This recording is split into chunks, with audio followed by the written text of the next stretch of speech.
Napoleon Bonaparte, a name synonymous with military genius and ambition, had risen from humble beginnings to become the Emperor of France. By the turn of the 19th century, Napoleon had established himself as the most dominant figure in Europe, his empire stretching from the Iberian Peninsula in the west to the borders of Russia in the east. Napoleon's victories at Austerlitz, Jena, and Friedland cemented his reputation as an undefeatable military strategist. He reorganized the French army, introducing innovative tactics and strategies that outmaneuvered and overwhelmed his adversaries. The Napoleonic Code, implemented throughout his empire, modernized legal systems and left an indelible mark on European law.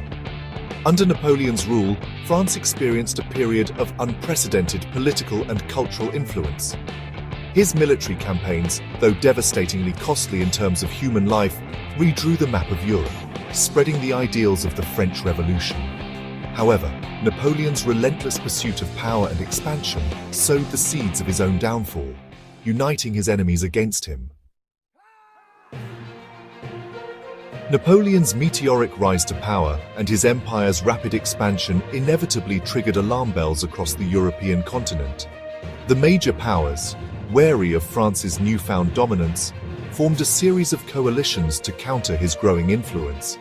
Despite some early setbacks, Napoleon's military genius soon turned the tide, securing decisive victories and forcing the coalition to sue for peace. The second, third, and fourth coalitions followed, each attempting to curtail Napoleon's power and restore the balance of power in Europe. Great Britain, a staunch opponent of Napoleonic France, played a pivotal role in financing and supporting these coalitions. The British, with their formidable navy, effectively controlled the seas, denying Napoleon a decisive victory in the English Channel. These repeated attempts to curb Napoleon's power, though initially unsuccessful, demonstrated the growing unease and resistance to his rule. The year 1813 dawned with Europe still reeling from the aftermath of Napoleon's disastrous Russian campaign. The Grande Armée, once the pride of France, had been decimated by the harsh Russian winter and the relentless assaults of the Russian army. The retreat from Moscow shattered the aura of invincibility that had surrounded Napoleon and his forces. The disaster in Russia emboldened Napoleon's enemies, breathing new life into the coalition against him. Austria, Prussia, Russia, and Great Britain, sensing an opportunity to deliver a decisive blow, joined forces once again. The Sixth Coalition assembled a formidable army, determined to drive Napoleon's forces back and liberate Europe from French domination. Napoleon, though weakened by his losses in Russia, remained a formidable adversary.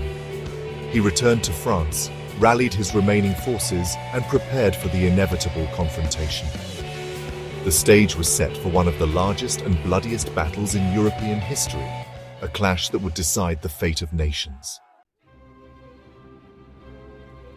The Battle of Leipzig, fought over 4 long days in October 1813, was a titanic struggle that would determine the fate of Europe.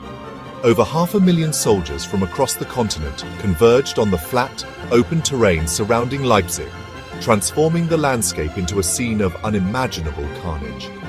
Napoleon, outnumbered but not outmatched, positioned his forces strategically, hoping to exploit the divisions and rivalries that plagued the Allied coalition. The first day of the battle saw fierce fighting on the southern outskirts of Leipzig. Napoleon's forces, though outnumbered, fought with their customary ferocity, repelling repeated Allied assaults. However, the tide began to turn against Napoleon on the second day. The Allies, reinforced by fresh troops, launched a series of coordinated attacks, putting immense pressure on the French lines. As the battle raged into its third day, Napoleon found himself in a precarious position.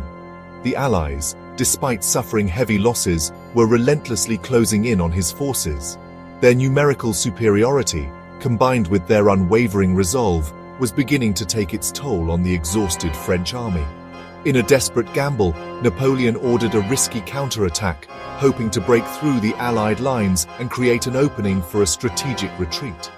The French Imperial Guard, Napoleon's elite reserve force, led the assault. The clash between the French Imperial Guard and the Allied forces was a pivotal moment in the battle. However, the French attack, though initially successful, ultimately faltered. The French lines, weakened by days of relentless fighting, began to crumble, descending into a chaotic rout.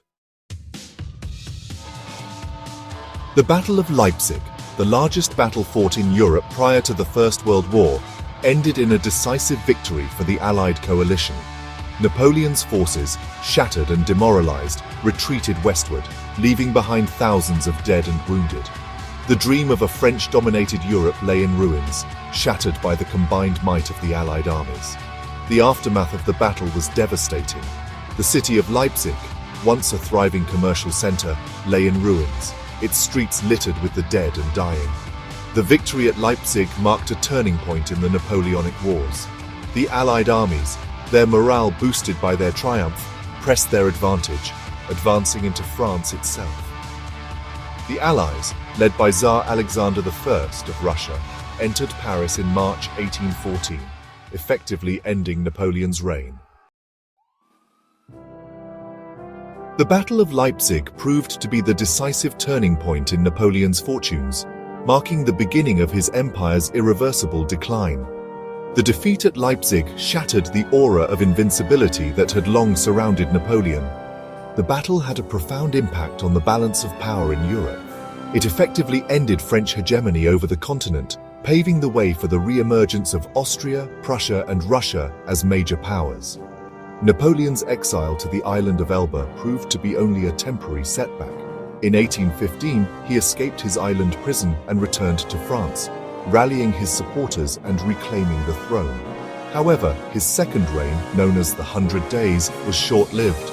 The Battle of Waterloo, fought in June 1815, marked Napoleon's final defeat.